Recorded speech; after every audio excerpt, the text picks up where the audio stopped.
What up, YouTube? It's Frisky Dingo here, getting back with you guys with another reaction slash review video. Today we're looking at PlayStation's conference and game reveals. It's pretty much a long list of games that are coming out, but honestly, there's only a few games that I'm really excited for. One of them really being God of War Ragnarok.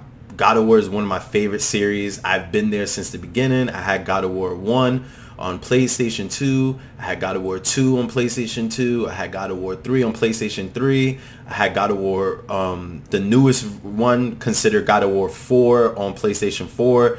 And I think I might get a PlayStation 5 just for this God of War Ragnarok.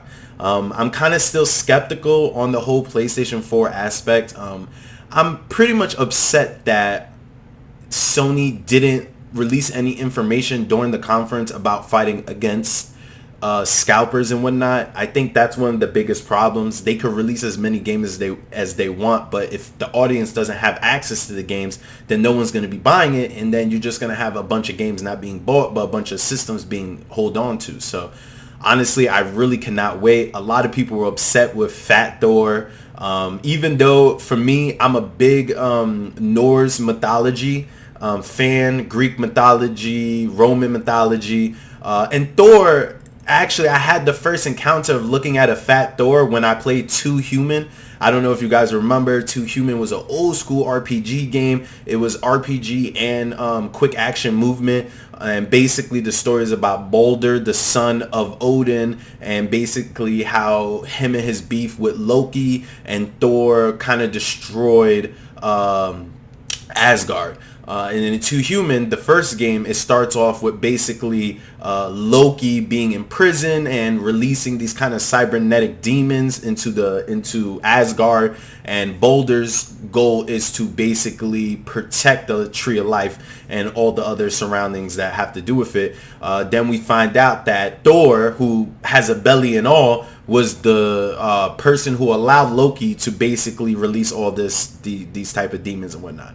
So that being said, I've already seen a Fat Thor before. It always kind of struck me that it was funny that MCU kind of used, the big version of Thor. Because, even with the old school Thor in the 80s and 90s, I mean, he was ripped. He was ripped coming into the 90s. So if I remember correctly, all of this ripped Thor thing started in like the early 1900s when a famous German painter basically drew Norse mythology gods, and Thor was one of them, and he made Thor extremely ripped. So everyone's been following this since then. But I love what we've seen.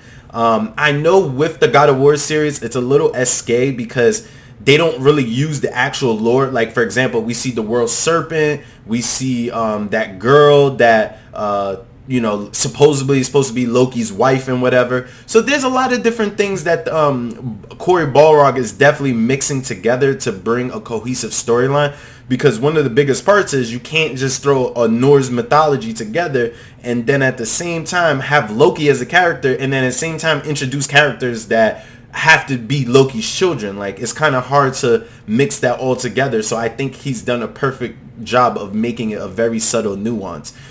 Kind of comparative to God of War 2, when you had the Titans in the aspect. They didn't really focus on the true, or like, basically put it like this, right? Kronos is supposed to be the main Titan. They didn't make him the main Titan, but if you read Greek mythology, he was still battling against Zeus all the way to the end of the Titan War. But in this one, they kind of stopped it at him being locked up, and then he was locked up forever in the Tartarus pit, which was true. After the war, he was locked up, but the whole aspect of him basically being locked up during that period of time was something they kind of added onto the story. And like I said, there's many different parts, especially, I mean, the biggest part is because in the mythology, Zeus killed Kronos. So it was kind of one of those things where Kronos killed his father, which I believe was Saturn, it was Saturn.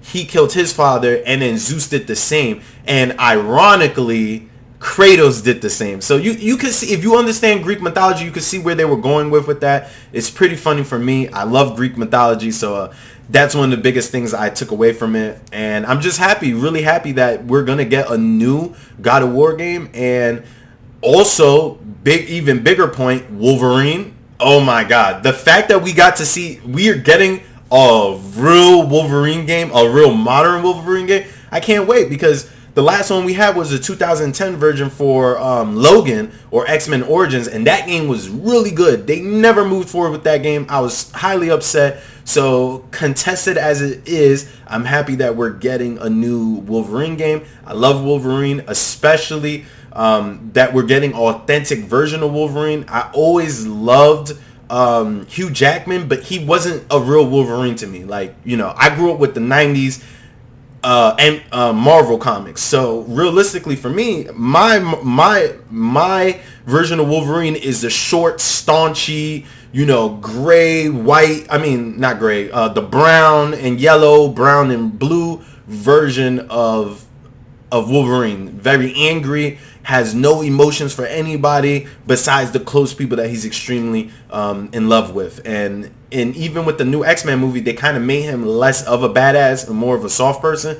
So I'm extremely happy we're going to get authentic Wolverine. And then forget about it. We got the Spider-Man game. The Spider-Man game was looking crazy. Like, on all serious notes, I cannot wait for that game. First, you got the Candyman, Tony Todd, playing as Venom. Oh, and then you got Craven with the Craven the Hunter in the background with the accent. Everyone's like, we don't know if it's Craven. Come on, Craven's the only villain / anti-hero that's a part of Spider-Man's gallery that has a very thick, like, Eastern European accent. So that game looked good. People are complaining, saying that it kind of looked like the first one.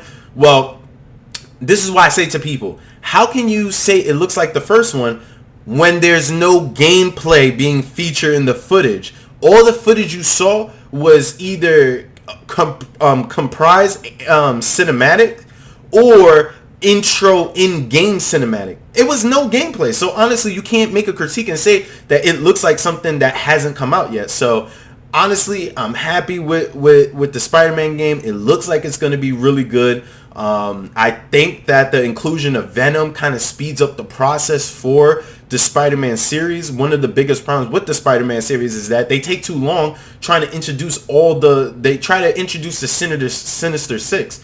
I think they did it perfectly with Spider-Man 1. They introduced the entire Sinister Six, and then now they're going into specialized Spider-Man villains. Now, Kraven the Hunter, he is a specialized Spider-Man villain. He does not run with other people. He's never really been a part of a group. And the same thing with Venom. He's only been with our mans, Eddie Brock, and other associated people, Peter Parker, and XYZ in the alternate universes. But I'm extremely happy for that game. We got Wolverine. We got that. We got Spider-Man 2. We got Ragnarok. So I really think I'm going to end up getting me a PlayStation 5. I just don't think that I'm going to get it real quick because of the scalping and all those other instances. But I can't wait to find out the new news about more games that are coming out for the PlayStation.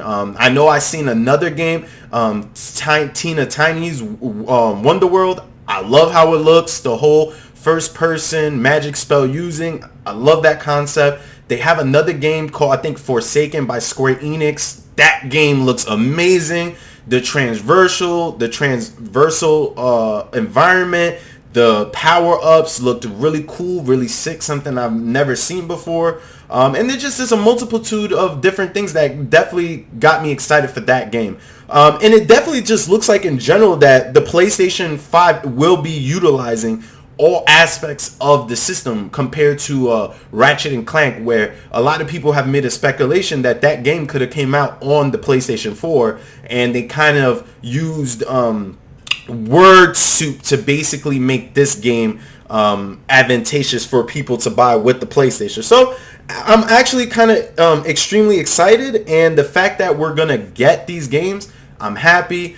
Hopefully we could get some more news about any more games that are coming out. I've seen a couple other games that didn't really interest me, only because most of the other games that came out kind of look like they could have been on PlayStation 4, or they're going to be on PC, so I don't really consider them exclusives. But like I said, if we get into any more news about PlayStation or Fat Thor, you know you're going to be first to find out here. So I definitely see you guys in the next one.